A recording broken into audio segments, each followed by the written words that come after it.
பிரசித்தி பெற்ற லால்குடி சப்தரிஷீஸ்வரர் கோவில் ஆடிப்பூர தேரோட்டத்தில் பெருந்திரளான பக்தர்கள் கலந்து கொண்டு தேரை வடம்பிடித்து இழுத்து வழிபட்டனர். திருச்சி மாவட்டத்தில் உள்ள திருத்தவத்துறை என்கிற லால்குடியில் அமைந்துள்ளது சப்தரிஷீஸ்வரர் கோவில்.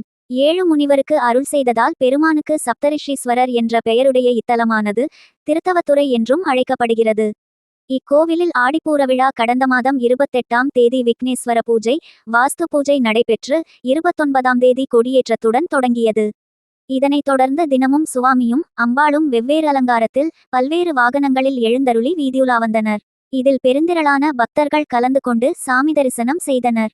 விழாவின் முக்கிய நிகழ்ச்சியான தேரோட்டம் இன்று வெகுவிமர்சையாக நடைபெற்றது. முன்னதாக சுவாமியும் அம்பாளும் அலங்கரிக்கப்பட்டு தேருக்கு அழைத்து வரப்பட்டனர். பின்னர் பக்தர்கள் வடம்பிடித்து இழுக்க தேரோட்டம் தொடங்கியது. தேர் 4 ரத வீதிகளில் வலம் வந்து நிலையை அடைந்தது. இதில் சுற்றுவட்டாரத்தை சேர்ந்த பெருந்திரளான பக்தர்கள் கலந்து கொண்டு வழிபட்டனர். இதற்கான ஏற்பாடுகளை கோவில் செயலலுவலர் நித்யா தலைமையில் கோவில் குருக்கள் மற்றும் பணியாளர்கள் செய்திருந்தனர்.